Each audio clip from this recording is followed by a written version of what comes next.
ఈ వీడియోలో మనం స్టార్ట్ చేయబోయే కాన్సెప్ట్ వచ్చేసి the contract of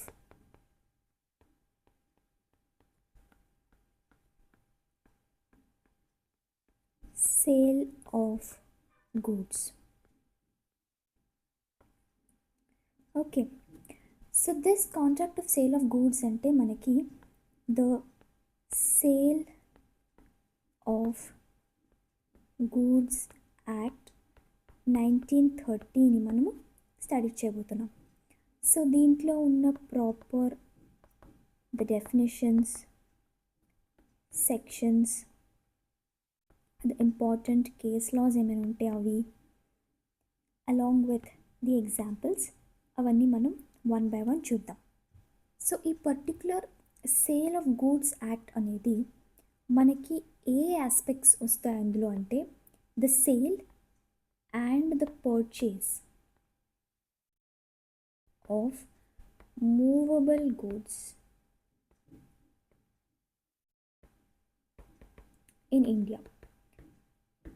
so the sale and purchase, అమ్మడం అండ్ కొనడం ఫర్ ద మూవబుల్ గూడ్స్ అనే ఆస్పెక్ట్స్ అన్నీ మనకి ఈ sale of goods act of 1930లో మనం చూస్తాం. సో ఇది ఎప్పుడు వచ్చింది అంటే ఈ ఫోర్స్లోకి వచ్చింది ఎప్పటి నుంచి అంటే from 1st July 1930. Okay, so ఇనీషియల్గా ఒరిజినల్గా ఇది మనకి ఇండియన్ కాంట్రాక్ట్ యాక్ట్ 1872లోనే ఉండేది. బట్ లేటర్ దీన్ని ఒక సపరేట్ యాక్ట్గా వాళ్ళు చేశారు. ఆన్ 1st July 1930 దీన్ని ఒక సపరేట్ యాక్ట్గా చేశారు. ఎందుకంటే మనకి కమర్షియల్ ట్రాన్సాక్షన్స్ అనేవి ఎక్కువ అయిపోయాయి కాబట్టి. ఇనీషియల్గా మనకు అంత ఉండేది కాదు, but later with the passage of years మనకి కమర్షియల్ ట్రాన్సాక్షన్స్ అనేవి ఎక్కువ అవ్వడం వల్ల ఇనీషియల్గా ఇండియన్ కాంట్రాక్ట్ యాక్ట్లో ఉన్న ఈ యాక్ట్ని వాళ్ళు సపరేట్గా ఒక సేల్ ఆఫ్ గూడ్స్ యాక్ట్ 1930 కిందకి వచ్చింది. సో దీంట్లో మనకి అమ్మడం అండ్ కొనడం of movable goods, immovable property కాదు, it's based on the movable goods. So దీని యొక్క ప్రైమరీ ఆబ్జెక్టివ్ ఏంటి, అసలు ఈ యాక్ట్ అనేది ఎందుకు వచ్చింది, what is the primary objective of this అంటే the first one is it is to regulate contracts of sale of goods. And second objective ఏంటంటే మనకి పర్టిక్యులర్ రైట్స్ అండ్ డ్యూటీస్ అనేవి ప్రొవైడ్ చేయాలి ఫర్ బోత్ ద బయర్స్, ఎవరైతే కొనుక్కుంటున్నారో and ఎవరైతే అమ్ముతున్నారో వాళ్ళిద్దరికీ ఒక రైట్స్ అండ్ డ్యూటీస్ అనేవి ప్రాపర్గా ఉండాలి. అండ్ ఆల్సో కమర్షియల్ ట్రాన్సాక్షన్స్ని ప్రొటెక్ట్ చేయడానికి, so they have to come under law. So వాటిని ప్రొటెక్ట్ చేయడానికి మనకి యాక్ట్ అనేది ఉంది. And to provide remedies for breach of contract, ఎవరైనా కాంట్రాక్ట్ని బ్రీచ్ చేస్తే వాళ్ళకి రెమెడీస్ ప్రొవైడ్ చేయడానికి కూడా ఈ యాక్ట్ అనేది మనకి దీని యొక్క objective. Okay, so first starting with section 4. So will be starting with section 4. So ఇందులో మనకి ఏం చెప్పారంటే about a contract of sale of goods అంటే ఏంటో మనకి ఈ పర్టిక్యులర్ సెక్షన్ 4లో చెప్పారు. అదేంటి అంటే it is a contract wear by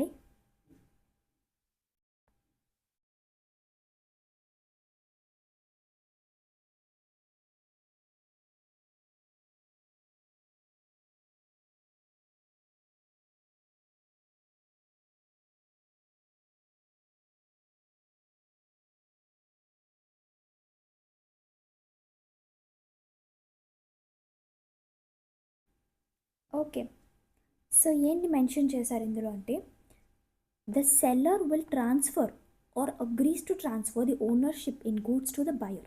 so ఎప్పుడైతే ఒక సెల్లర్ ఎవరైతే ఉన్నారో, అమ్మే వాళ్ళు ఎవరైతే ఉన్నారో, ఒక బయర్కి వాళ్ళ గూడ్స్ ఏదర్ ఇస్తానని ఒప్పుకోవాలి లేకపోతే ఇస్తారు in return for a particular price, అప్పుడు ఇది మనకి ఒక contract of sale of goods కిందకి వస్తుంది. సో ఒక సెల్లర్ ఉంటారు, ఒక బయర్ ఉంటారు, అండ్ ఒక గూడ్స్ అనేది ఏదర్ ఈ సెల్లర్ ఇస్తానని ఒప్పుకోవాలి, లేకపోతే ఇచ్చి ఉండాలి in return for a price. So ఒక ప్రైస్ అనేది ఉండడం అనేది one of the essential element. Okay, so ఇప్పుడు when you have seen what it is, what is a contract of sale of goods అన్నప్పుడు we have to also see the essential elements. అసలు ఇది proper valid అవ్వాలంటే దీనికంటూ కొన్ని essential elements అనేవి ఉంటాయి. అవి ఏంటి అంటే the first one is 2 parties ఉండాలి, ఇద్దరు పార్టీస్ ఉండాలి. దట్ ఈస్ మన బయర్ కొనుక్కునే వాళ్ళు అండ్ అమ్మేవాళ్ళు సెల్లర్ ఉండాలి. అండ్ గూడ్స్ అనేది ఉండాలి, ఇమూవబుల్ ప్రాపర్టీ అనేది ఉండాలి. And there must be a transfer of ownership. So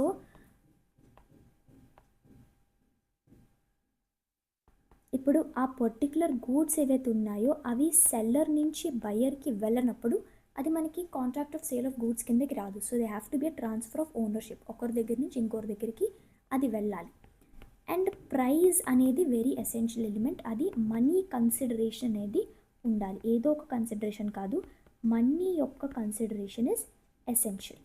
ఇంకా ఎవరైతే పార్టీస్ బయర్ అండ్ సెల్లర్ ఉన్నారో వాళ్ళు కాంపిటెంట్ అయి ఉండాలి, majors and all these things వాళ్ళు సేమ్ మైండ్తో ఉండాలి. అండ్ ఫ్రీ కన్సెంట్ ఉండాలి, without any undue influence free consent ఉండాలి వాళ్ళిద్దరికీ. అండ్ ఆ పర్టిక్యులర్ గూడ్స్కి కానీ ఆ పీపుల్కి కానీ they have to need to have the capacity to contract చేసుకోగలిగే కెపాసిటీ ఉండాలి. Okay, so these are all the essential elements. So for example ఇప్పుడు మనం ఒక స్టేట్మెంట్ చూసాము that Ram agrees to sell his bike to Shyam for 80,000 rupees అనుకోండి. So ఈ statement కనుక మీరు చదివారు, సో రామ్ అనే వ్యక్తి అగ్రీస్ టు సెల్, అమ్మాలనుకుంటున్నారు వాళ్ళ బైక్ని ఫర్ టు శ్యామ్, ఎంతకి 80,000. సో ఇక్కడ మనకి సెల్లర్ ఉన్నారు అండ్ శ్యామ్ అనేవాళ్ళు హీఈస్ ద బయర్. అండ్ మనకి బైక్ అంటే ట్రాన్స్ఫర్ ఆఫ్ ఓనర్షిప్, గూడ్స్ ఉంది. Okay, and money consideration, price కూడా ఉంది. So all the essential elements are satisfied. So మనకి ఒక సెల్లర్ ఉన్నారు, ఒక బయర్ ఉన్నారు, వీ హ్యావ్ 2 parties, గూడ్స్ ఉంది, ఎక్స్చేంజ్ ఓనర్షిప్ ఎక్స్చేంజ్ ఉంది ఎందుకంటే they wanted to sell that. And price 80,000 కూడా ఉంది. So this is a valid contract of sale. Okay, so ఇది మన example. So now moving to the next important part, that is the definitions. So the definitions are very very important. So first starting with the first definition, that is అంటే ఎవరు. So ఇప్పటి వరకు మనం అనుకుంటున్నాం that we need to have 2 parties, that is the buyer and the seller.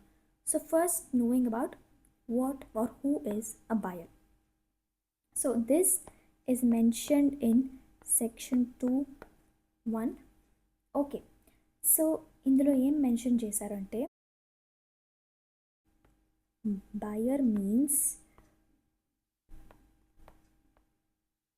A person who buys or agrees to buy certain goods. So ఒక buyer అంటే ఎవరు, either వాళ్ళు కొన్నారు లేకపోతే కొంటామని ఒప్పుకున్నారు ఏదో ఒక పర్టికులర్ గూడ్స్, అప్పుడు వాళ్ళు they will become the buyer. So for suppose ఇప్పుడు ఒక స్టేట్మెంట్ ఉంది that Rahul agrees to purchase a laptop. So ఎప్పుడైతే వాళ్ళు అగ్రీ చేశారో దట్ నేను ల్యాప్టాప్ కొనుక్కుంటానని, అప్పుడు ఈ రాహుల్ అనే వ్యక్తి he will become the buyer. Okay, so next coming to the other important one, that is the seller. So ఒక బయర్ ఉండాలంటే seller is very very important. So ఇది మనకి సెక్షన్ 213లో మెన్షన్ చేశారు that seller means a person who sells or agrees to sell his or her goods. So వాళ్ళ యొక్క ఏదైనా ఒక వస్తువుని అమ్మారు లేకపోతే అమ్ముతామని ఒప్పుకున్నారు, అప్పుడు they will become the seller. So for example ఇప్పుడు ఒక పర్టిక్యులర్ ఎలక్ట్రానిక్స్ షాప్ ఉందనుకోండి, you have some electronic shop. So వాళ్ళు they will sell the television. So ఆ పర్టికులర్ ఎలక్ట్రానిక్ షాప్ అనేది మనకి సెల్లర్ కిందకి వస్తుంది. మీరు అక్కడికి వెళ్ళి కొనుక్కున్నప్పుడు you will become the buyer. So electronic shop will become the seller because they are selling or they wanted to sell a particular object. Electronic item ఏదో ఒకటి అమ్మాలనుకుంటున్నారు. So they will become the seller, and if you go as, you will become the buyer. Next part is goods. So goods అంటే goods mean every kind of movable property,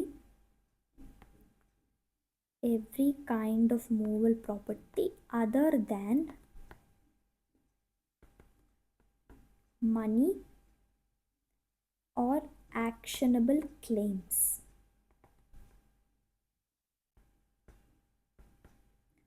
so ఏదో ఒక movable property, every movable property అనేది మనకి goods కిందకి వస్తుంది, except money and actionable claims. So ఈ రెండు కాకుండా మిగతా ఏ మూవబుల్ ప్రాపర్టీ ఉన్నా దాన్ని మనం గూడ్స్ అని అంటాం. సో మనీ అంటే మనకు ఆల్రెడీ తెలుసు, what is it. Actionable claims అంటే ఒకవేళ మీరు ఎవరికైనా అప్పు ఇచ్చి అప్పు తీసుకోవాలి or something of such sorts, ఏదైనా ఒక మూవబుల్ ప్రాపర్టీ పెట్టి డబ్బులు తీసుకున్నారు, అలాంటి వాటికి కూడా గూడ్స్ కిందకి రాదు. According to this particular act మనకి గూడ్స్ అనేది ఎప్పుడు వర్తిస్తుంది అంటే for any movable property other than money and any other actionable claims. So ఈ గూడ్స్లోని మనకి దీస్ గూడ్స్ ఇంక్లూడ్, మనకి స్టాక్ కూడా ఇందులో ఇంక్లూడ్ అవుతుంది, స్టాక్స్, మన shares and growing crops and grass. So ఇవన్నీ కూడా మనకి గూడ్స్ కిందకు వస్తాయి, except money and actionable claims, ఇవన్నీ కూడా.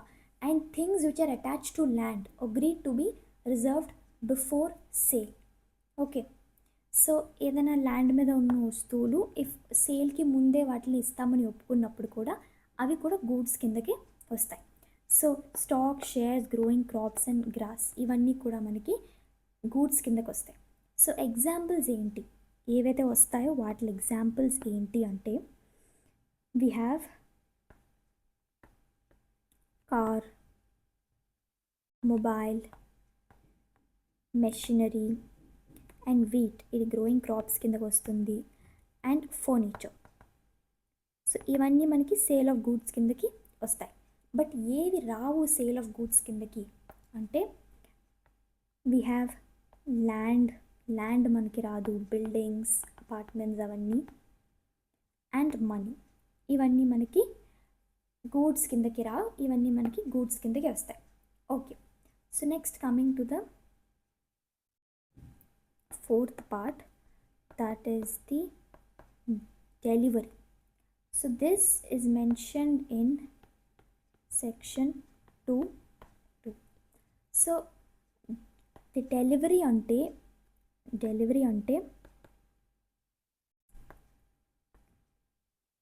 it is the voluntary transfer of the possession from one person to another. So ఒకరి దగ్గర నుంచి ఇంకో దగ్గరికి ఆ పర్టికులర్ గూడ్స్ లేకపోతే ఆ పర్టికులర్ పొజిషన్ అనేది వాలంటరీగా వెళ్ళడాన్ని మనము ద డెలివరీ అని అంటాం. సో ఇప్పుడు ఏ గనక బీకి వాళ్ళ రిఫ్రిజిరేటర్ని ఇచ్చారనుకోండి, it is a voluntary transfer of goods. So వాళ్ళ యొక్క ప్రాపర్టీ, ఆ ఫ్రిడ్జ్ని వాళ్ళ యొక్క పొజిషన్లో ఉన్నదాన్ని ఇంకొకరికి ఇచ్చారు. So that is what is known as the delivery, which is complete. ఇచ్చేసారు కాబట్టి it is complete. Okay, so next, moving to the next one, that is the document of the title, document of the title to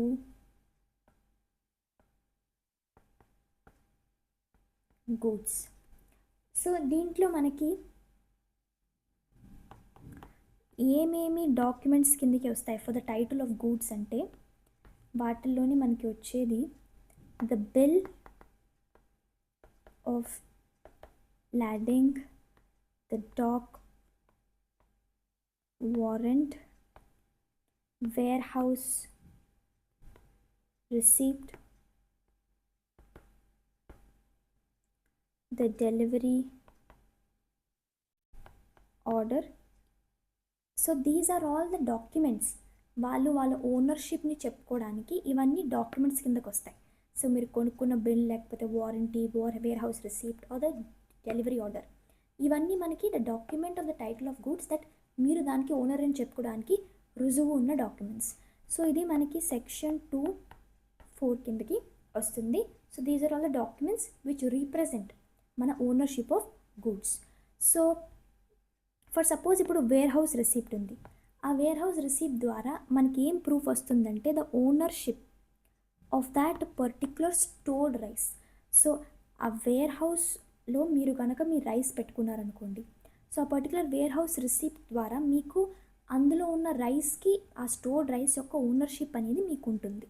so that is what it is when you say the document of the title to goods. Next comes the price.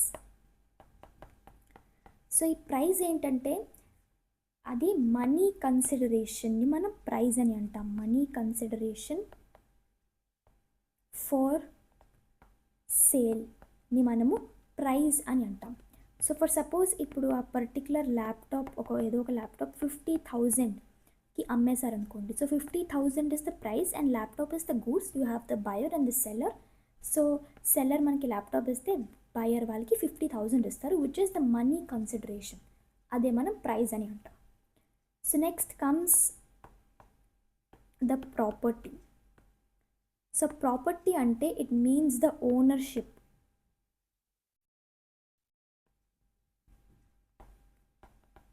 Ownership in గూడ్స్ని మనం property అని అంటాం. So మనకి ownership అనేది వేరు and possession అనేది వేరు. So అది ఎలా అంటే, సో ఓనర్షిప్ ఆఫ్ గూడ్స్ని మనం ప్రాపర్టీ అని అంటాం, పొజిషన్ ఆఫ్ గూడ్స్ని మనం ప్రాపర్టీ అని అన్నాం. సో ఫర్ ఎగ్జాంపుల్ ఇప్పుడు A lends his bike to B. So బీకి ఏ వాళ్ళ బైక్ని రెంట్కి ఇచ్చారు, ఏ వాళ్ళ బైక్ని బీకి రెంట్కి ఇచ్చారు అనుకోండి. అప్పుడు ఆ బీకి ఆ బైక్ యొక్క పొజిషన్ మాత్రమే ఉంటుంది, but A is the owner of this. అది పొజిషన్ ఈ దగ్గర ఉన్నంత మాత్రాన దానికి ఓనర్ బి అయిపోరు. సో ఎవరి దగ్గర అయితే ఓనర్షిప్ ఉందో అదే మనకి ప్రాపర్టీ అని అంటాం. So ownership in goods is property, not possession. ఆ తర్వాత next moving to the part that is specific goods.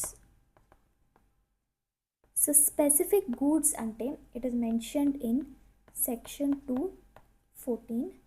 Okay, so the goods identified and agreed upon at the time of contract. So let me note it down that the goods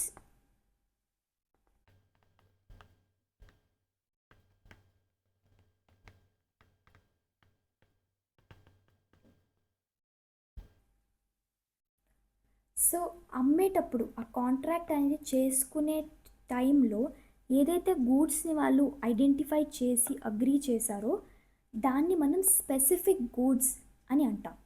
so for suppose ఇప్పుడు మీరు ఒక car అమ్మాలనుకుంటున్నారు అనుకోండి, అప్పుడు ఒక particular registration number ఉన్న కార్నే మీరు స్పెసిఫిక్గా అమ్ముతున్నారు అంటే అది స్పెసిఫిక్ గూడ్స్ కిందకి వస్తుంది.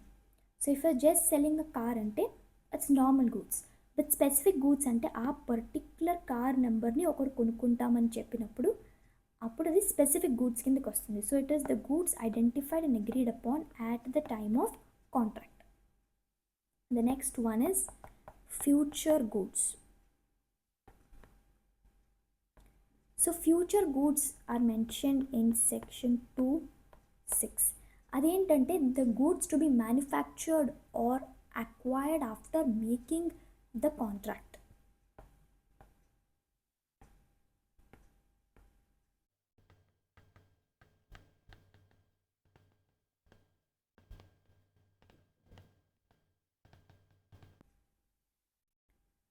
సో గూడ్స్ అనేది వాళ్ళు కాంట్రాక్ట్ చేసుకునే టైంకి వాళ్ళ దగ్గర ఉండకపోవచ్చు, but after making the contract వాళ్ళది ఎవరి దగ్గర నుంచి పట్టడం కానీ లేకపోతే వాళ్ళ ఫ్యాక్టరీ వాళ్ళు ప్రొడ్యూస్ చేయడం కానీ చేస్తారు. So that is future goods. ఎందుకంటే మీరు కాంట్రాక్ట్ చేసుకున్న టైంలో ఆ గూడ్స్ లేవు. So after the contract they are made or they are bat.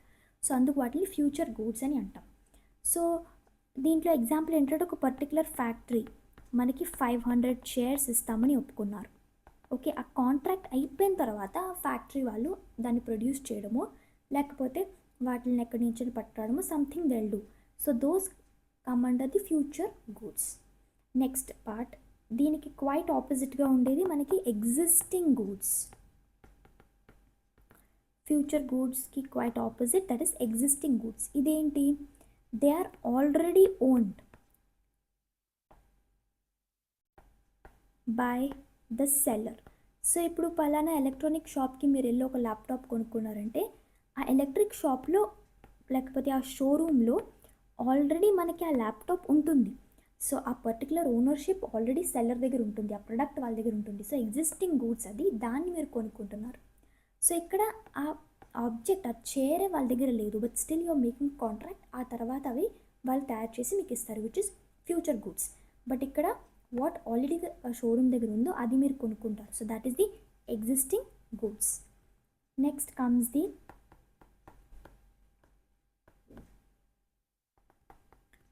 mercantile agent which is mentioned in section 2(9). అదేంటంటే ఏజెంట్ ఎవరికైతే అథారిటీ ఉంటుందో, so anybody who has or the agent who has the authority to sell goods or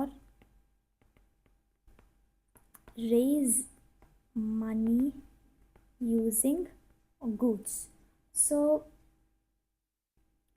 they mercantile agent అంటే వాళ్ళు the agent who is having the authority. వాళ్ళకి ఆ particular goods అమ్మడానికి లేకపోతే దాన్ని అమ్మి వాళ్ళు మనీ రేస్ చేసుకోవడానికి వాళ్ళకి ఒక అధికారం అనేది ఉంటుంది. ఫర్ ఎగ్జాంపుల్ ఇప్పుడు మనకి కార్ మ్యానుఫ్యాక్చరర్ ఉంటారు. So they are the ones, వాళ్ళకి ఆ కార్ యొక్క ఓనర్షిప్ అనేది ఉంటుంది. బట్ ఆ కార్ మ్యానుఫ్యాక్చర్కి ఒక కార్ డీలర్ ఉంటారు. సో ఆ డీలర్ దగ్గరికి వెళ్ళి మనం కార్ కొనుక్కుంటాం. ద కస్టమర్ అనేవాళ్ళు షోరూమ్కి వెళ్ళి ఆ కార్ డీలర్ దగ్గర కార్ కొనుక్కుంటారు. సో ఈ కార్ మ్యానుఫ్యాక్చరర్ నుంచి కార్ డీలర్కి ఒక అథారిటీ అనేది ఇవ్వడం జరుగుతుంది, that you can sell my cars అని. అప్పుడు దాని మీద ప్రాఫిట్ పొందడం అండ్ ఈ కార్ డీలర్కి ఆ పర్టికులర్ కార్ అమ్మే అథారిటీ ఉంటుంది. అదే మనకి ఈ car dealer will become the mercantile agent. Okay, so this is the thing. So వీళ్ళు సెల్లర్, వీళ్ళు buyer and this person is the seller, but this is the mercantile agent who has the authority. వీళ్ళకి authority ఉంటుంది particular కార్ని అమ్మడానికి. So with this మనకి the proper the definitions అనేవి complete అయ్యాయి, that is buyer, seller and all these things. So now let's move on to the part that is goods. So దీని యొక్క meaning and the kinds of goods అనేది మనం చూద్దాం. So first starting with మనకి already చూసినట్టు we have existing goods. And goods అంటే ఏంటి, any movable property except money and the claims. Okay, so existing goods is one kind of goods. ఈ existing గూడ్స్లోనే మనకి 3 kinds అనేవి ఉంటాయి. అవి ఏంటి అంటే we have specific goods, ascertained goods and unascertained ascertained goods. So specific goods అంటే అది మనం they are identified properly. So అంటే ఒక పలానా పర్టిక్యులర్ బ్లాక్ కలర్ ఈ మోడల్ ఉన్న సెడేన్ కార్, సో అది ఐడెంటిఫైడ్ ప్రాపర్లీ, అది మనకి స్పెసిఫిక్ గూడ్స్ కిందకి వస్తుంది. అండ్ అసర్టెండ్ అంటే ఐడెంటిఫైడ్ ఆఫ్టర్ అగ్రిమెంట్ అయిపోయిన తర్వాత వాటిని ఐడెంటిఫై చేస్తారు. ఫర్ ఎగ్జాంపుల్ ఇప్పుడు మీ అగ్రిమెంట్ ఏంటి అంటే you will be buying some rice 50 bags. So agreement అయిన తర్వాత ఒక పలానా 500 bags నుంచి మీరు మీ 50 bagsని తీసుకుంటారు. So they are identified after agreement. Okay, so unascertain goods అంటే they are not identified at all. They are not identified అంటే ఫర్ సపోజ్ ఇప్పుడు మీరు 100 kg వీట్ తీసుకెళ్తున్నారు ఒక వేర్ హౌస్ నుంచి అంటే వాటికి ఏం ఐడెంటిఫికేషన్ ఏముండదు, you're just taking according to the weight 100 kg of wheat. So అది మనకి అన్అసర్టెడ్ గూడ్స్ నుంచి వస్తుంది. So you have to remember that specific and అసర్టెంట్కి మనకి ఐడెంటిఫైడ్ ఉంటుంది, బట్ ఇందులో మనకి బిఫోర్గానే ప్రాపర్గా కాంట్రాక్ట్ అవ్వకముందే ఐడెంటిఫై చేస్తాం. But here it is identified after the agreement, and ఇక్కడ మనకి అన్అసర్టెన్లో ఇవి ఐడెంటిఫై చేయబడవు. Okay, so this is one category which is the existing goods. So next, moving to the next one, that is future goods. Future goods. So future goods ante which are produced later. So వీటిల్ని మళ్ళీ produce చేస్తారు. As I already told about this earlier, these are produced later. And next one వచ్చేసి the contingent goods. So contingent goods ante they depend upon the uncertain event. So contingent goods ante they are dependent upon some uncertain event. ఏదో ఒక event, ఒక certainty లేదు అంటే అది జరుగుతుందో జరగదో, ఎప్పుడు జరుగుతుందో ఏంటో తెలియని ఒక ఈవెంట్ మీద ఈ గూడ్స్ అనేవి ఆధారపడి ఉంటాయి. ఫర్ ఎగ్జాంపుల్ మనము ఒక షిప్ని అమ్మాలని అనుకుంటున్నాం, బట్ అది మనకి దుబాయ్ నుంచి ముంబైకి రావాలి. సో అది ఎప్పుడు వస్తుంది, ఏ కండిషన్లో వస్తుంది అది మనం చెప్పలేం. But still you're trying to sell this particular ship which is in Dubai, which is in transit to Mumbai. అది ముంబైకి రావాలి అండ్ ఆ షిప్ని మీరు అమ్మాలనుకుంటే ఒక అన్సర్టైన్ ఈవెంట్, అది దుబాయ్ నుంచి ముంబైకి వచ్చేది ఒక అన్సర్టైన్ ఈవెంట్. ఆ అన్సర్టైన్ ఈవెంట్ మీద ఆధారపడి ఉండి మీరు ఈ పర్టికులర్ షిప్ని అమ్మాలనుకుంటున్నారు కాబట్టి ఈ షిప్ అనేది మనకి కంటింజెంట్ గూడ్స్ కిందకి వస్తుంది. సో గూడ్స్ అనేవి మనకి మెయిన్గా 3 kinds. ఎగ్జిస్టింగ్ గూడ్స్ మనకి కళ్ళ ముందు ప్రాపర్గా ఉండేది, ఫ్యూచర్ గూడ్స్ మనకి కాంట్రాక్ట్ అయిన తర్వాత ప్రొడ్యూస్ చేసేది, అండ్ ద కంటింజెంట్ గూడ్స్ అంటే they are dependent upon some ఏదో ఒక అన్సర్టన్ ఈవెంట్, అంటే ప్రాపర్గా జరుగుతుందో జరగదో మనకి ఐడియా లేని ఒక ఈవెంట్ మీద ఆధారపడి ఉంటుంది ఆ particular goods. Okay, so with this మనకి గూడ్స్ కాన్సెప్ట్ అనేది కంప్లీట్ అవుతుంది. So now coming to the sale and agreement. Sale and the agreement to sell. Okay, so first ఇది మనకి సెక్షన్ 4లో మెన్షన్ చేసి ఉంటుంది. So first what is sale? Sale అంటే ఏంటి? Sale అంటే it is the ownership transfers immediately. మన ownership అనేది ఇమ్మీడియట్గా ట్రాన్స్ఫర్ అయిపోతుంది when it's a sale. So for example మీరు మీ క్యాష్ ఇచ్చి ఒక టీవీని పర్చేస్ చేశారు, కొనుక్కున్నారు.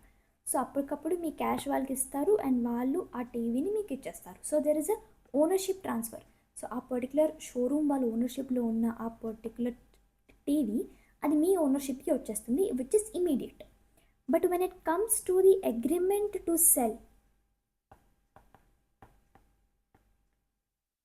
అగ్రిమెంట్ టు సెల్ అంటే ఏంటి అంటే the ownership transfers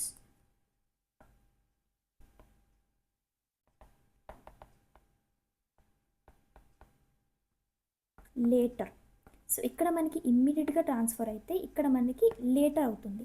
for example ఇప్పుడు ఆ కార్ అనేది మీకు నెక్స్ట్ ఒకవేళ మీరు ఒక పర్టిక్యులర్ కార్ అనేది బుక్ చేసుకున్నారు అండ్ అది కొద్ది రోజుల తర్వాత మీరు దానికి ఫుల్ పేమెంట్ చేశారు. ఓకే, అండ్ ఆ తర్వాత 1 మంత్ తర్వాత ఈ కార్ మీకు డెలివరీ ఇస్తారు. సో అది మనకి అగ్రిమెంట్ టు సేల్. సో మీరు బుక్ చేసుకున్నప్పుడు దానికి ఒక అగ్రిమెంట్ టు సేల్ ఉంటుంది, దట్ నెక్స్ట్ మంత్ ఈ పర్టికులర్ కార్ మీకు ఇస్తాము అండ్ మిగిలిన బ్యాలెన్స్ పేమెంట్ మీరు ఇవ్వచ్చు, లేకపోతే బుక్ చేసుకున్నప్పుడే you're making the full payment something like that according to the agreement. So ఎప్పుడైతే మనకి 1 మంత్ తర్వాత ఈ పర్టికులర్ కార్ ఇస్తామంటారో అప్పుడు there comes the story of the agreement to sale. ఎందుకంటే ఓనర్షిప్ అనేది మనకి ఫ్యూచర్లో మనకి వస్తుంది వెన్ ఆఫ్టర్ 1 మంత్. సో అదే మనకి ownership will transfer later. But ఇక్కడ ఏంటంటే మీరు ఆ పర్టికులర్ టీవీ కొనుక్కున్నప్పుడు, for suppose if you are buying some electronic device, అప్పటికప్పుడు మీ ఓనర్షిప్ అనేది ట్రాన్స్ఫర్ అవుతుంది. So that is the difference between sale and agreement to sale. So దీనికోసం ఒక ప్రాపర్ డిఫరెన్స్ చార్ట్ కనుక మనం చూస్తే,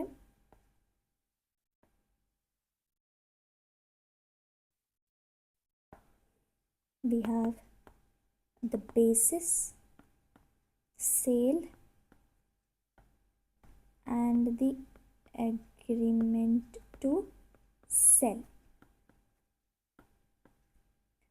So first coming to how the transfer ఎలా అవుతుంది, ఓనర్షిప్ సంగతి ఏంటి, రిస్క్ ఎవరికి ఉంటుంది, నేచర్ ఏంటి,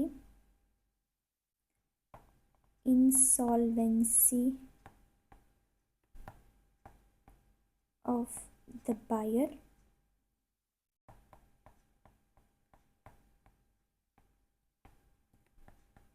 ఇన్సాల్వెన్సీ ఆఫ్ సెల్లర్. సో ఇవన్నీ మనకి డిఫరెంట్ బేసిస్.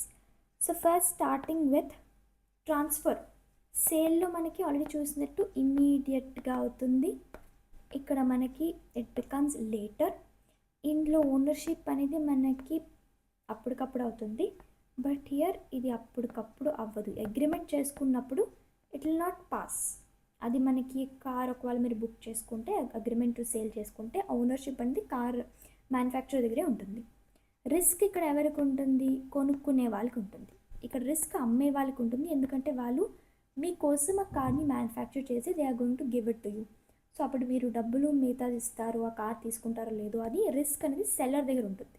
బట్ ఇక్కడ రిస్క్ మనకి బయర్, ఎందుకంటే అది ఫాల్టీ ప్రొడక్ట్ అయి ఉండొచ్చు, లేకపోతే something might happen. So that is the risk at the కొనుక్కునే వాళ్ళ ఎండ్లో ఉంటుంది. అండ్ దీని యొక్క నేచర్ ఏంటంటే ఆ కాంట్రాక్ట్ అంటే ఎగ్జిక్యూటెడ్ అయిపోయింది, బట్ ఇక్కడ ఎగ్జిక్యూటరీ అంటే ఇంకా చెయ్యాలి ఆ కాంట్రాక్ట్ని. ఓకే, ఇక్కడ మనకి insolvency of buyer. So seller can not reclaim the goods. Seller can not reclaim.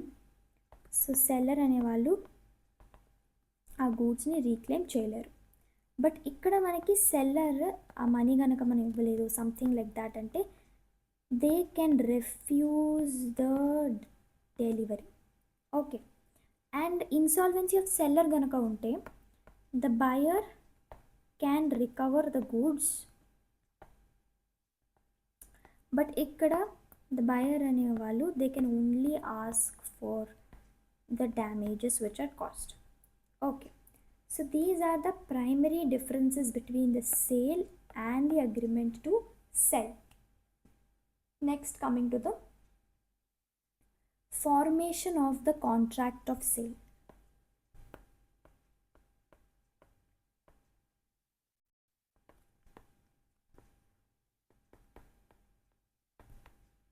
Formation of contract of sale. So మనకి ఈ పర్టికులర్ కాంట్రాక్ట్ అనేది ఎయిదర్ ఓరల్గా చేసుకోవచ్చు, రిటర్న్గా చేసుకోవచ్చు, లేకపోతే కొంచెం ఓరల్గా అండ్ కొంచెం రిటర్న్గా అయినా చేసుకోవచ్చు, లేకపోతే based on the conduct of parties. So express కాకుండా ఇంప్లాయిడ్గా కూడా these contract of sale formation అనేది మనకి అవుతుంది. సో ఫర్ ఎగ్జాంపుల్ ఇప్పుడు మీరు మార్కెట్లో వెజిటబుల్స్ కొంటున్నారనుకోండి, if you're buying vegetables from market, దానికంటూ మీకు ఒక రిటర్న్ అగ్రిమెంట్ అవసరం లేదు, that you're taking a contract of sale. ఎందుకంటే ద కాండక్ట్ ఆఫ్ పార్టీస్, వాళ్ళు మీకు వెజిటబుల్స్ ఇస్తారు, మీరు వాళ్ళకి మనీ ఇస్తారు. So that is a contract of sale which is implied. So the conduct of parties బట్టి మీకు అర్థమవుతుంది. So you don't have to write a return agreement that నేను వెజిటబుల్స్ కొంటున్నాను, ఈ particular this is seller, this is the buyer, this is the price compensation, అలా ఏం అవసరం లేదు. So this is the example where you're buying vegetables from market. So what is the subject matter of contract? So మన main aspect ఏంటంటే subject matter of contract ఏంటి అంటే, ఆ particular goods ఏవైతే ఉన్నాయో అవి ఎయిదర్ ఎగ్జిస్టింగ్ అయినా అయి ఉండాలి, ఫ్యూచర్ అయినా అయి ఉండాలి, లేదా కాంటింజెంట్ అయినా అయి ఉండాలి. అండ్ మనకి ప్రైస్ వచ్చేసి ఎయిదర్ ఫిక్స్డ్గా అయినా ఉండాలి, లేకపోతే వాల్యుయేషన్ కోసం దాన్ని వదిలేసైనా ఉండాలి, లేకపోతే మనం మళ్ళీ చూద్దాం విచ్ ఇస్ అగ్రీడ్ లేటర్ అయినా అయి ఉండాలి, లేకపోతే determined by the course of dealing. So మెల్లగా ఆ డీలింగ్ అనేది జరుగుతూ ఉన్నప్పుడు కూడా మీరు ప్రైస్ అనేది you can fix it later. So ఇన్ని విధాలుగా మనం ప్రైస్ అనేది ఫిక్స్ చేసుకోవచ్చు. ఫస్ట్ అది ఏంటంటే ఫస్ట్ ఇనీషియల్గానే ప్రాపర్ ప్రైస్ అనేది ఫిక్స్ చేసుకోవడం, లేకపోతే ఆ ల్యాండ్ లేకపోతే ఆ పర్టికులర్ గూడ్స్కి వాల్యుయేషన్ చేసి ఆ కరెంట్ వాల్యూ ఎంత ఉందో దాని ప్రకారం ఇవ్వడము, లేకపోతే అగ్రీడ్ లేటర్, సో మళ్ళీ ఇంకెప్పుడైనా దీని గురించి చూద్దాము, లేకపోతే యూ విల్ అని వాళ్ళు అనుకోవడము, లేకపోతే వెళ్తూ when they are doing the contract formation జరుగుతూ ఉన్నప్పుడు when they are seeing the goods, దాన్ని బట్టి ఆ ప్రైస్ అనేది వాళ్ళు చెప్పడము, something like that. Any of these following ways they can use for determining the price. Okay, so next moving to conditions and warranty.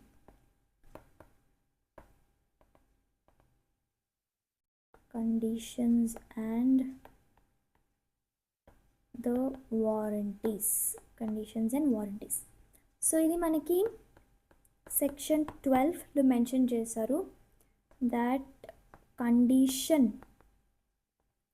అంటే it is the essential stipulation. So ఒకవేళ ఈ particular conditions ఏవైనా మీరు అగ్రిమెంట్లో రాసుకొని ఉన్నవి గనక ఎవరైనా breach చేస్తే, breach allows us to reject the goods or to claim the damages.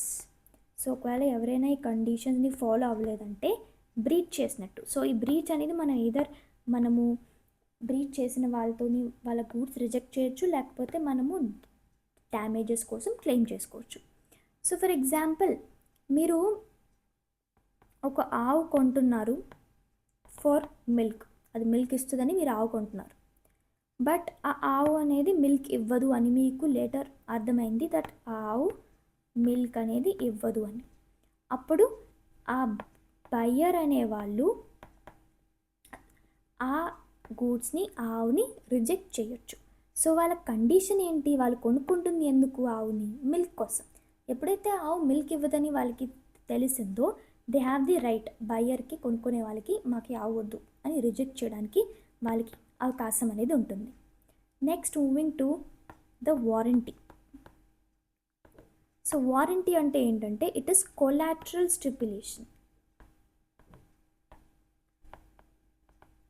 Collateral stipulation అంటే దీంట్లో మనకి ఇది కనుక బ్రీచ్ చేస్తే మనకు ఓన్లీ డ్యామేజెస్ క్లెయిమ్ చేసుకునే అథారిటీ ఉంటుంది.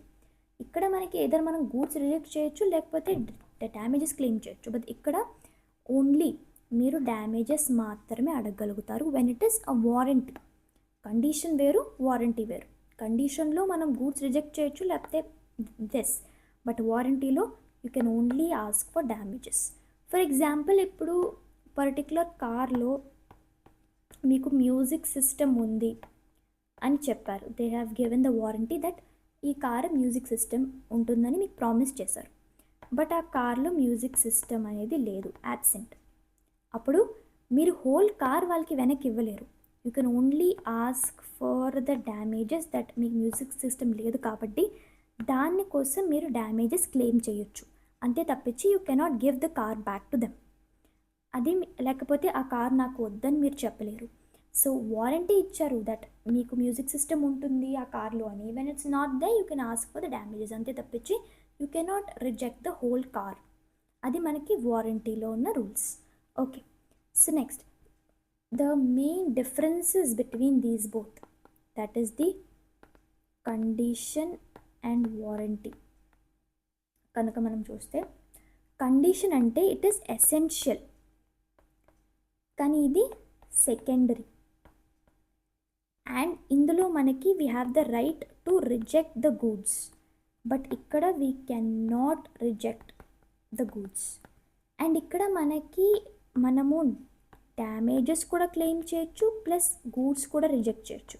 బట్ ఇక్కడ ఓన్లీ మనకి డ్యామేజెస్ మాత్రమే మనం క్లెయిమ్ చేయగలుగుతాం. This is the difference between these both. Okay, so now next moving to the implied conditions. Implied conditions which is mentioned in section 14. అదేంటంటే seller, we have the condition as a title.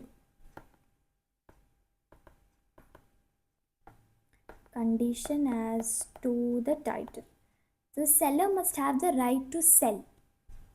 That is the very first important implied condition. అది ఎవరైతే అమ్ముతున్నారో సెల్లర్కి వాళ్ళు అమ్మే హక్కు వాళ్ళకి ఉండాలి. They should have the right to cell. ఎవరు పడితే వాళ్ళు వచ్చి వాళ్ళకి కానీ గూడ్స్కి వాళ్ళకి అమ్మే రైట్ లేని దానికి వాళ్ళు వచ్చి ఆ గూడ్స్ని అమ్మలేరు. సో ఇది ఒక ఇంప్లాయిడ్ కండిషన్స్. ఎప్పుడైనా మనం ఒక దగ్గర కొనుక్కుంటున్నామంటే ఇట్ ఇస్ ఇంప్లాయిడ్ దట్ వాళ్ళు అది అమ్మే హక్కు వాళ్ళకి ఉందని మనం నమ్మి దాన్ని కొంటాం. సో ద సెల్లర్ అనే వాళ్ళకి రైట్ టు సెల్, వాళ్ళకి అది ఉండాలి. సో ఫర్ ఎగ్జాంపుల్ ఇప్పుడు ఇందులో గుర్తుపెట్టుకోవాల్సిన కేసులో వచ్చేసి దట్ ఈస్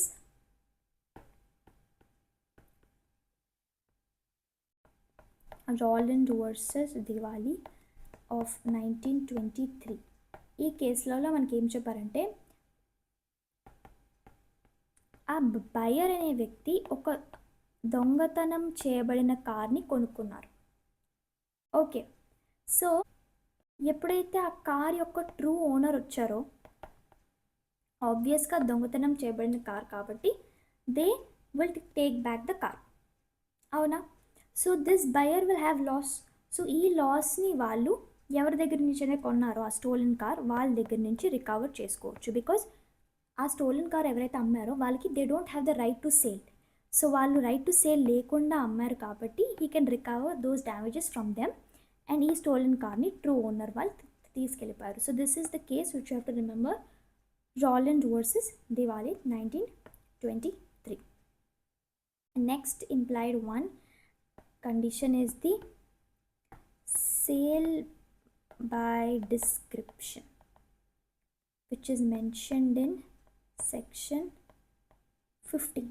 అదేంటంటే goods must correspond with the description. So మనకి ఆ గూడ్స్ అమ్మేటప్పుడు మనకి ఏదైతే చెప్పారో అది ఇది కొత్తది, ఇది దీని ఇంకా ఫీచర్స్ అది ఇది అని మనకి ఏదైతే చెప్పారో అది ఏదైతే మనకి డిస్క్రైబ్ చేసి డిస్క్రిప్షన్ ఇచ్చారో ఆ గూడ్స్ అనేది దానికి తగ్గట్టుగా ఉండాలి. సో మనకి ఏదైతే చెప్పారో దానికి తగ్గట్టు మన గూడ్స్ ఉండాలి. This is what is told in section 15, that is sale by description. So ఇందులో ఉన్న కేస్ లా ఏంటి అంటే we have Warli versus whip of the year 1900. So ఇదేంటంటే ఒక పర్టిక్యులర్ మెషిన్ అనేది వాళ్ళకి చెప్పేటప్పుడు అది కొత్తది అని చెప్పారు, బట్ యాక్చువల్లీ అది ఓల్డ్ మెషిన్. సో దీని వల్ల ఆ బయర్ అనేవాళ్ళు ఆ గూడ్స్ని రిజెక్ట్ చేయొచ్చు.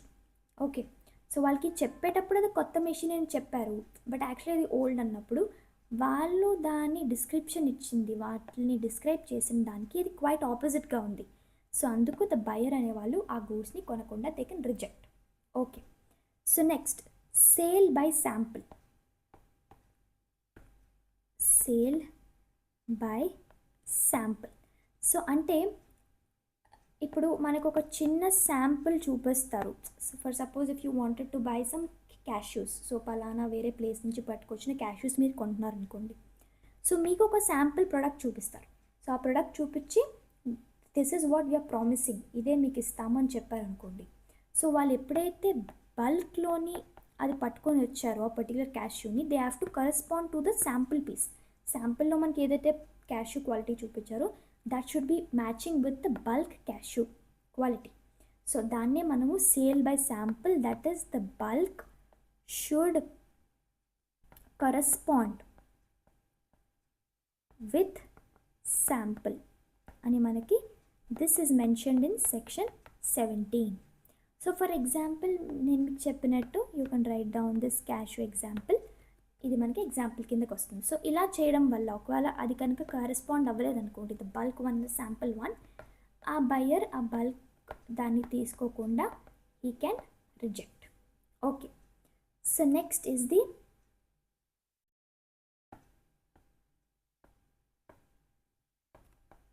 merchantable quality. Merchantable quality. So this is mentioned in section 16. అదేంటంటే the goods should be reasonably fit. So ఆ గూడ్స్ అనేవి ఏవైతే మనం తీసుకుంటామని అమ్మారని అనుకుంటారో అవి రీజనబుల్లీ ఫిట్గా ఉండాలి, which is mentioned in section 16. So దీంట్లో మనకు ఒక ఇంపార్టెంట్ కేస్ ఏంటి అంటే we have Grant versus Australian Knitting Mills, which is of 1936. ఆ సెల్లర్ అమ్మిన ఆ పర్టిక్యులర్ గూడ్స్లోని మనకి ఆ క్లోతింగ్ ఏదైతే వాళ్ళు అమ్మారో దాంట్లో పర్టిక్యులర్ కెమికల్స్ ఉన్నాయి which are causing skin infections అనుకోండి. So these are not reasonably fit. So అందుకు ఈ పర్టిక్యులర్ కేసులో మనకి buyer has succeeded. So buyer ఇలాంటి వాటిని రిజెక్ట్ చేయొచ్చు, లేకపోతే you can claim for the recovery. So ఇది మనకి in this case according to the mercantile quality section 16, which is ఆ గూడ్స్ అనేది రీజనబుల్లీ ఫిట్గా ఉండాలి. And next fitness for particular purpose.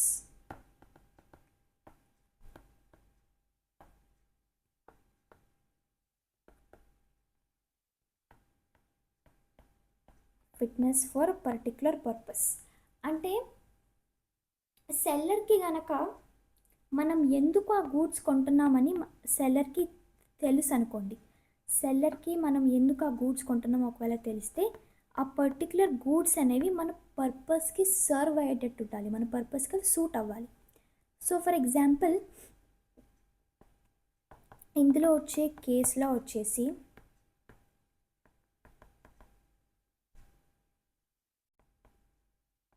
Versus last 1903.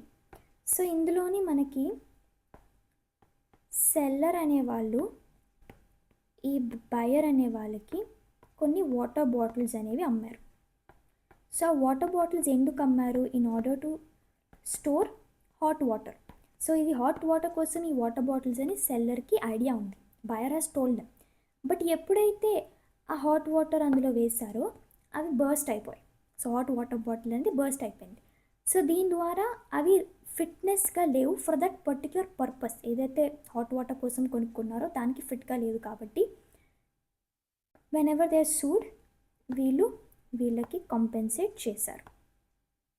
So this is the thing you have to remember. So with this మనకి implied conditions అనేవి complete అయ్యాయి. So next moving to the implied warranties.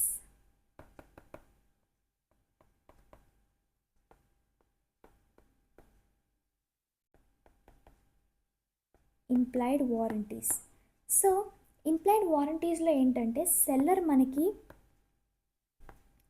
Assure చేస్తారు that మనకి quiet possession అనేది ఉంటుంది and we have the freedom from encumbrance and మనకి the disclosure of the dangerous nature అనేది ఉంటుంది. సో అమ్మేటప్పుడు మనకి ఒక అష్యూరెన్స్ అనేది మనకి సెల్లర్ నుంచి వస్తుంది టు ద బయర్. అదేంటి అంటే ద క్వైట్ పొజిషన్. అంటే ఇప్పుడు నేను మీకు ఆ పర్టికులర్ గూడ్స్ అనేది అమ్ముతున్నాను, సో మీకు దానివల్ల ఎటువంటి ప్రాబ్లం రాదు, దట్ నేనే I have the right to cell and నేను మీకు దాన్ని అమ్ముతున్నాను అని చెప్తారు, which is an implied warranty. And the other one is freedom for encumbrance. అంటే ఈ పర్టికులర్ గూడ్స్ మీద ఏదైనా అప్పు కానీ లేకపోతే సమ్ క్లెయిమ్స్ ఆర్ సంథింగ్ అలాంటివి ఏమీ లేవు అని చెప్పడము. And the disclosure of the dangerous nature. For example ఇప్పుడు ఆ సెల్లర్ మనకి ఒక కెమికల్, ఒక క్లీనింగ్ కెమికల్ అమ్మారనుకోండి, సో వాళ్ళు మనకి ప్రాపర్గా ఇన్స్ట్రక్షన్స్ మనకి చెప్పాలి దట్ ఈ పర్టికులర్ కెమికల్ అనేది మీ హ్యాండ్స్కి లేకపోతే it can cause some burns, so మీరు దీన్ని వాడేటప్పుడు గ్లోవ్స్ వేసుకోండి అని వాళ్ళు చెప్పాలి. So this is the disclosure of the dangerous nature of that chemical. So మనకి ఆ కెమికల్ అలా చేస్తుందని we don't have idea.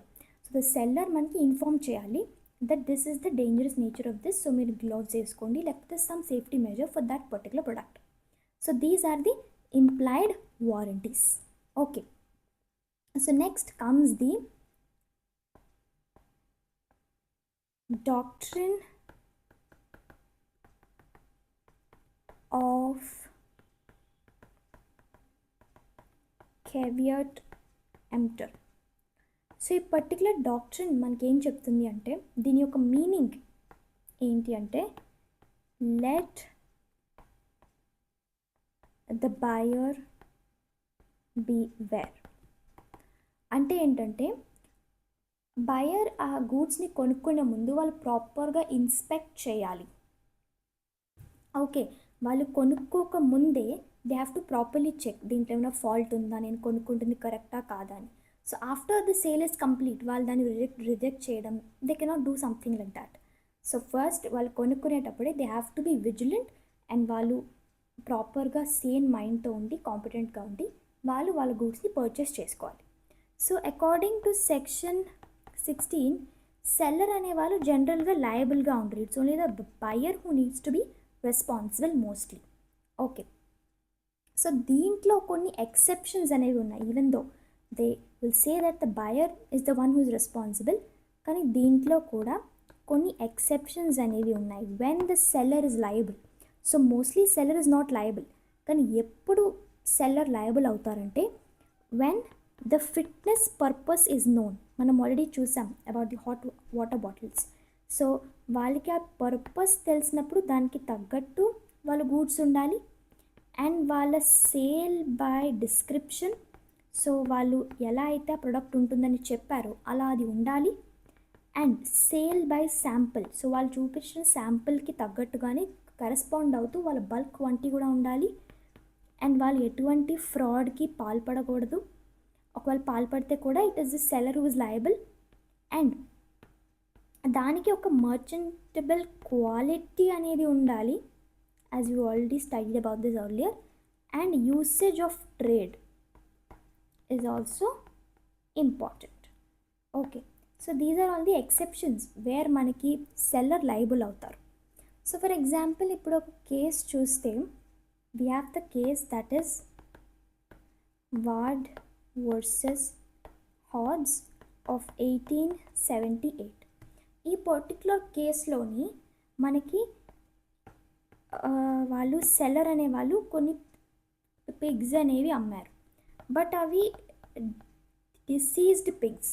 So ఎప్పుడైతే ఇలాంటి పిగ్స్ అమ్మారో the buyer has failed because the opportunity to inspect existed.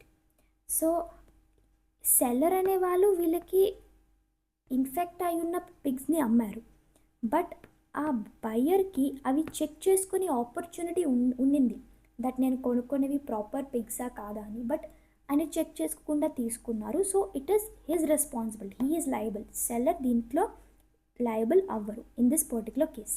So this is what we have to learn from the doctrine of caveat emptor that whenever you're buying goods మనం విజిలెంట్గా ఉండాలి, buyer should be vigilant. అప్పుడే ఒకవేళ exceptions ఉండాలి అంటే these are the exceptions. So next moving to the other doctrine, that is the doctrine of nemo dot quod non habet. So ఈ doctrine యొక్క meaning ఏంటి అంటే, no one can transfer better title than he himself has. అంటే if the seller has no ownership, the buyer gets no ownership. So ఇప్పుడు మనకు ఒక seller ఒక buyer ఉన్నారనుకోండి, ఆ సెల్లర్కి కనుక పర్టికులర్ గూడ్స్ మీద ఓనర్షిప్ లేదనుకోండి, సో అది అమ్మినా సరే బయర్కి కూడా దాని ఓనర్షిప్ అనేది రాదు. So this is the thing you have to remember. So no one can transfer it better. ఆ టైటిల్ని బయర్కి ఎవరు కరెక్ట్గా ఇవ్వగలుగుతారు, ఎవరికైతే అది ఉందో ఆ ఓనర్షిప్ ఉందో వాళ్ళే దాన్ని కరెక్ట్గా ఇవ్వగలుగుతారు. That is the doctrine of nemo dat quod non habet. Okay, so దీంట్లో కూడా కొన్ని ఎక్సెప్షన్స్ అనేవి ఉన్నాయి. So it's not like always the owner should come and do everything. So దీంట్లో ఉన్న ఎక్సెప్షన్స్ ఏంటి అంటే, we already seen about the sale by mercantile agent. మనం చూసిన example about the car dealer and sale by estoppel and joint owners కనుక ఉంటే కూడా it is possible. And voidable contract అవుతుంది. So if you wanted a voidable contract, so particular original owner వచ్చినంత వరకు మీ contract వెళ్తుంది, or somebody sues it. And the seller in possession, so ఆ seller దగ్గర పొజిషన్ కనుక ఉంటే అవుతుంది. And the buyer in possession and it is unpaid seller. So ఆ సెల్లర్కి మీరు కనుక పేమెంట్ ఇవ్వకపోతే కూడా it is like that. So దీంట్లో వచ్చే ఇంపార్టెంట్ కేసులో వచ్చేసి వీ హ్యావ్ ద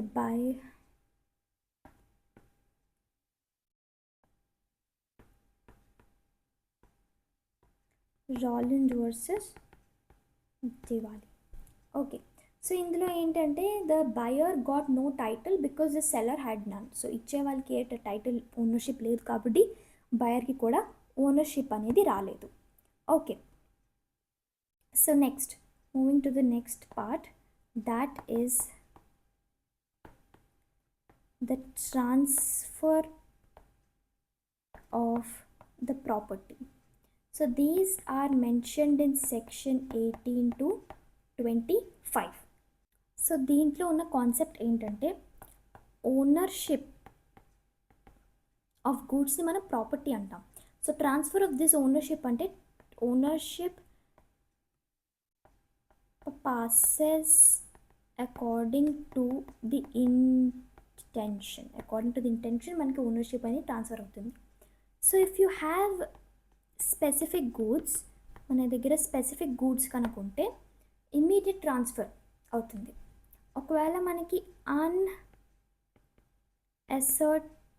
గూడ్స్ కనుక ఉంటే ఓనర్షిప్ అనేది ఐడెంటిఫికేషన్ అండ్ అప్రోప్రియేషన్ ఆ తర్వాత అవుతుంది. So this is the transfer of property. ఆ తర్వాత we have the passing of risk. So passing of risk is mentioned in section 26. అదేంటంటే, there is a general rule that risk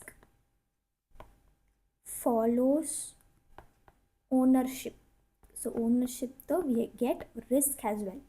So the owner will bear the loss. So for example, ఇప్పుడు car అనేది sale అయిపోయింది, car is sold, ownership కూడా transfer అయిపోయింది. ఆ తర్వాత ఆ కార్కి ఒక డ్యామేజ్ జరిగిందో, ఏదో జరిగిందనుకోండి, అప్పుడు ఎప్పుడైతే కార్ అనేది సేల్ అయిపోయిందో బయర్ మీదే ఆ లాస్ అనేది వస్తుంది. So after the transfer ownership అయిపోయిన తర్వాత ఓనర్ అంటే ఆ బయర్ మీదకే ఆ లాస్ అనేది మనకి వస్తుంది. So this is what is general rule that risk follows ownership. So ownership అనేది ట్రాన్స్ఫర్ అయిపోయిన తర్వాత మనకి అది ఏం జరిగినా సరే ఆ ప్రోడక్ట్కి బయ్యర్కే దాని రిస్క్ అనేది ఉంటుంది. సో దీంట్లో ఉన్న ఎక్సెప్షన్స్ ఎప్పుడు వస్తాయి అంటే if there is a delay in the delivery. So ఇమ్మీడియట్గా డెలివరీ అవ్వలేదంటే అప్పుడు ఎక్సెప్షన్ ఉంటుంది దట్ సెల్లర్ మీద లాస్ అనేది పడుతుంది. అండ్ ఇఫ్ అగ్రిమెంట్లో మనకన్నా రాసుకుంటే that something happens until this particular period నేను రెస్పాన్సిబుల్ అనే అగ్రిమెంట్లో ఉంటే అప్పుడు కూడా మనకి లాస్ అనేది సెల్లర్ మీదకి వెళ్తుంది. Okay, so next comes the part of the delivery of goods which is very very essential.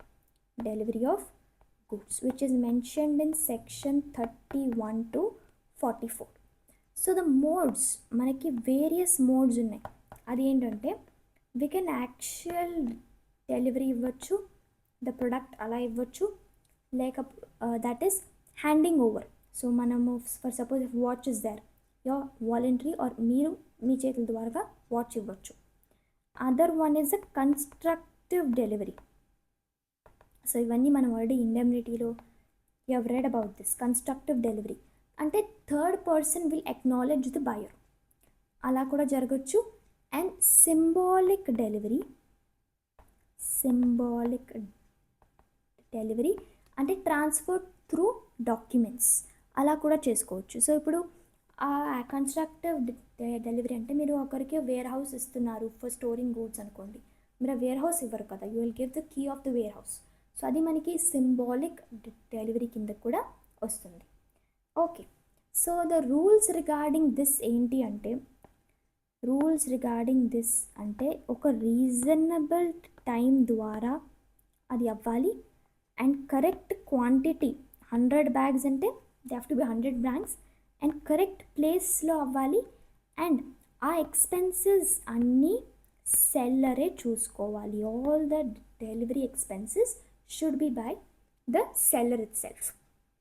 Okay, so now moving to the usual part, that is the rights of the buyer. బయర్కి ఏమి rights ఉన్నాయి అంటే first one is వాళ్ళు ఆ గూడ్స్ని delivery తీసుకోవచ్చు. ఒకవేళ defective goods కనుక ఉంటే దాన్ని వాళ్ళు రిజెక్ట్ చేయొచ్చు. And they can claim for the damages and specific performance కోసం వాళ్ళు క్లెయిమ్ చేయొచ్చు.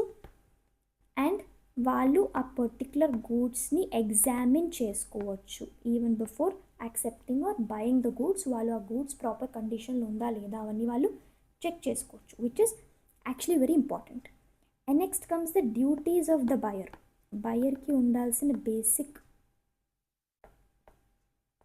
డ్యూటీస్ ఏంటి అంటే వాళ్ళు ఆ పర్టికులర్ ప్రైజ్ని పే చేయాలి, విచ్ ఇస్ మనీ కంపెన్సేషన్. ఆ డెలివరీని ఎగ్జామిన్ చేసుకున్న తర్వాత యాక్సెప్ట్ చేయాలి. రిజెక్ట్ ఒకవేళ వాళ్ళు చేస్తే రిజెక్షన్ని వాళ్ళు ఇన్ఫామ్ చేయాలి, why they rejected and reject చేశారు అని ఇన్ఫామ్ చేయాలి. అండ్ వాళ్ళు రీజనబుల్ కేర్ అనేది తీసుకోవాలి. They need to take the reasonable care. వాళ్ళు కొనుక్కునే ముందు వాళ్ళు ప్రాపర్గా చెక్ చేసుకోవాలి. And then the rights of సెల్లర్కి ఉన్న రైట్స్ ఏంటి అంటే they can receive the price. వాళ్ళు బయర్ని అడగచ్చు, they can sue the buyer. వాళ్ళకి ఏదైనా డ్యామేజెస్ జరిగితే వాళ్ళు దాన్ని రికవర్ చేసుకోవచ్చు and with interest as well. So next is the duties of సెల్లర్కి ఉండాల్సిన డ్యూటీస్ ఏంటి, వాళ్ళు ఆ గూడ్స్ని ప్రాపర్గా డెలివర్ చేయాలి. అండ్ ఆ పొజిషన్ అనేది వాళ్ళు ట్రాన్స్ఫర్ చేయాలి. ఒక గుడ్ టైటిల్ అంటే ఓనర్షిప్ ట్రాన్స్ఫర్ స్మూత్గా ఉండాలి. And they have to supply according to the contract. వాళ్ళు ఏదైతే అగ్రిమెంట్ కాంట్రాక్ట్లో ఉందో దాని ప్రకారమే వాళ్ళు వర్క్ చేయాలి. So if there is an unpaid seller, so payment ఇవ్వకుండా ఒక సెల్లర్ కనుక ఉంటే, about this it is mentioned in section 45. So the సెల్లర్కి కనుక ఫుల్ పేమెంట్ రిసీవ్ అవ్వలేదు, లేకపోతే ఆ చెక్ ఇచ్చిన ఆ చెక్ కనుక ఆనర్ అవ్వలేదు అనుకోండి, అప్పుడు ఏమవుతుంది? So they have the rights against goods. అదేంటి మనకు ఆల్రెడీ తెలుసు. The first one is the right of lane which is mentioned in section 47 to 49. అదేంటంటే ఆ పేమెంట్ వచ్చే వరకు ఆ గూడ్స్ అనేది వాళ్ళు సెల్లర్ వాళ్ళ దగ్గరే పెట్టుకోవచ్చు. Second one is the stoppage in transit. So the seller can stop the goods during transfer. So ఇప్పుడు గూడ్స్ అనేది మీరు రైల్వే ద్వారా పంపించారు, మీకు అర్థమైంది దట్ బయర్ అనేవాళ్ళు బ్యాంక్రప్ట్ అయిపోయారని. సో అప్పుడు మీరు అది డిఫర్ చేయకుండా the seller can stop it. So that they can stop in transit as well. And the right of resale, right of resale which is mentioned in section 54. అదేంటంటే seller వాళ్ళ గూడ్స్ని resale చేసుకోవచ్చు. Seller can resale ఎప్పుడు? అవి ఒకవేళ perishable అయితే, వాళ్ళు మనకి money ఇవ్వట్లేదు అండ్ దీస్ గూడ్స్ అనేవి పాడైపోతాయి ఫర్ సపోజ్. సో అప్పుడు కూడా they can resale. And notice వాళ్ళకి ఇచ్చినప్పుడు that we're not going to buy, లేకపోతే రిజెక్ట్ చేసినట్టు నోటీస్ ఇచ్చినప్పుడు, లేకపోతే ఆ బయర్ కనుక ఏదైనా డిఫాల్ట్ చేసినప్పుడు కూడా ద సెల్లర్కి రైట్ ఉంటుంది వాళ్ళు గూడ్స్ మళ్ళీ రీసేల్ చేసుకోవడానికి. And rights against buyer. So బయర్కి అగేన్స్ట్గా సెల్లర్కి ఏ రైట్స్ ఉంటాయంటే, వాళ్ళు ప్రైస్ కోసం సూట్ ఫైల్ చేయొచ్చు, ద డ్యామేజెస్ కోసం సూట్ ఫైల్ చేయొచ్చు, అండ్ ఇంట్రెస్ట్ కోసం కూడా వాళ్ళు సూట్ ఫైల్ చేయొచ్చు. Okay. And next comes the auction sale. Auction sale అంటే this is mentioned in section 64. దీంట్లో ఉన్న రూల్స్ ఏంటంటే ఈచ్ బిడ్, సో ప్రతి ఒక్క bid is an offer. And ఒకవేళ ఆ హ్యామర్ కనుక ఫాల్ అయిపోతే సేల్ అనేది కంప్లీట్ అయిపోయినట్టు. అండ్ సెల్లర్ ఆ సేల్ అయిపోయిన తర్వాత he can receive the price. Okay, so these are the things which are associated with auction sale. Okay, so next comes the breach of contract. Breach of contract అంటే ఏదైనా కాంట్రాక్ట్కి అగెయిన్స్ట్గా చేయడం. So సెల్లర్కి ఉన్న remedies మనం already చూసాం. That price కోసం, the damages కోసం, interest కోసం seller బయర్ని సూట్ చేయొచ్చు. అండ్ బయర్కి ఉన్నది ఏంటి అంటే they can ask for the damages cost, specific performance చేయకపోతే దాన్ని చేయమని అడగచ్చు, recovery of price if fraud చేశారు, or they can reject the goods when there is a breach of contract. Okay, so next comes the quasi contract. So quasi contract అంటే ఏంటి అంటే, although sale of goods అనేది మనకి మెయిన్గా contract of sales అది కూడా చూస్తుంది. And also the quasi contractual obligations will also arise under this Indian contract act. కానీ ఒక క్వాజీ కాంట్రాక్ట్ అంటే it is not a real contract. Quasi contract అంటే it is not a real contract. ఇది ఒక obligation by law to prevent one person from being unjustly enriched at the expense of another. So ఇది ఒక real contract కాదు, but it is an obligation imposed by the law. So దీంట్లో ఉండాల్సిన main features ఏంటి అంటే, రెండు parties మధ్య ఏ agreement అనేది ఉండదు. అండ్ ఈ పర్టికులర్ కాంట్రాక్ట్ అనేది మనకి లా ద్వారా ఫామ్ అవుతుంది. అండ్ దీంట్లో ఉన్న ప్రిన్సిపల్ ఏంటంటే, అన్జస్ట్ కనుక జరిగినప్పుడు this comes in to play. And ఒక పార్టీ ఇంకొక పార్టీకి కంపెన్సేట్ చేయాలి for their benefits which are received. So వాళ్ళకి వచ్చిన బెనిఫిట్స్ కోసం ఒక పార్టీ ఇంకొక పార్టీకి కంపెన్సేట్ చేయాలి. So that comes under the quasi contract. So example కనుక మనం చూసుకుంటే the first one is supply of necessaries which is mentioned in section 68. So ఇప్పుడు if supplies are supplied to a person incapable of contracting, reimbursement can be claimed from the person's property. So ఇప్పుడు ఒక మైనర్కి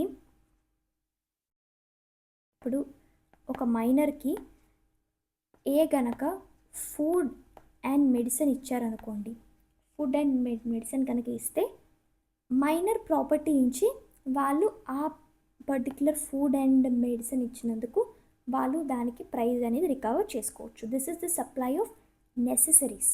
okay, so next ఇంకోటి ఏంటంటే the payment by an interested person.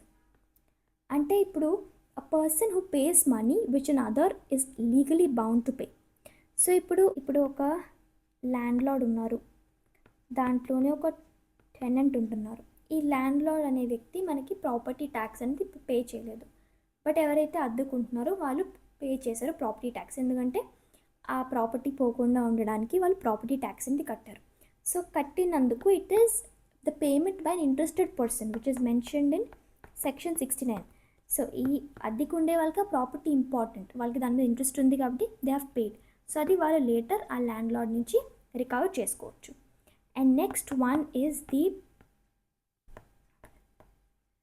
non-gratuitous acts which is mentioned in section 70.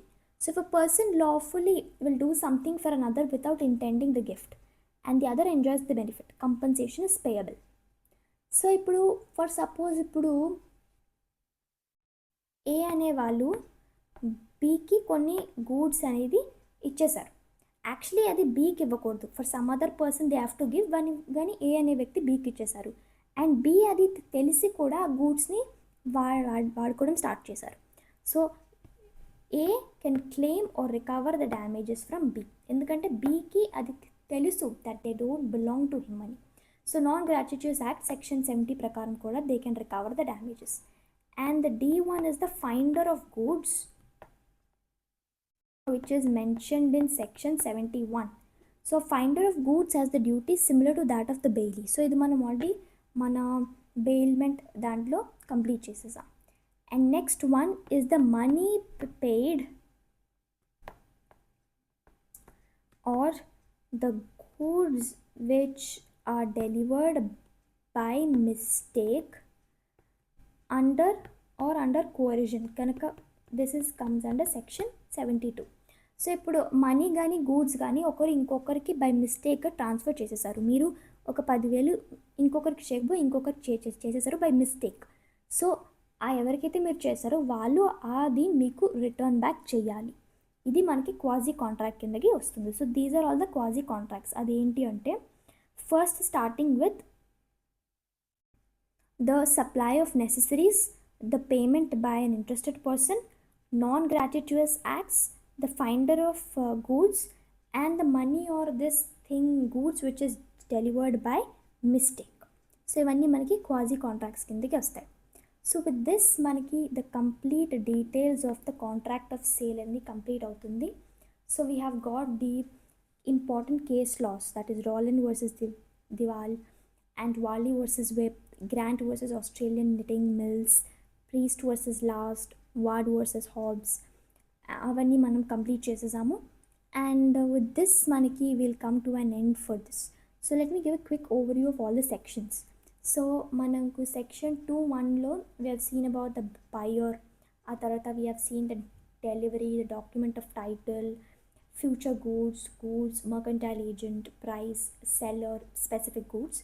Section 4లో మనకి contract of sale, section 12లో conditions and warranties, section 14లో implied undertaking as to the title, section 15లో sale by at the description.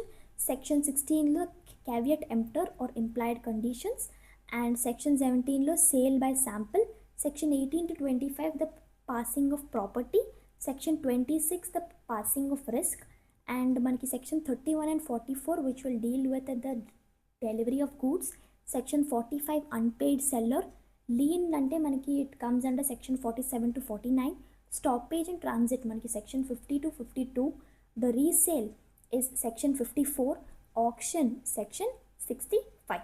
So this is the things which we have seen in the Sale of Goods Act 19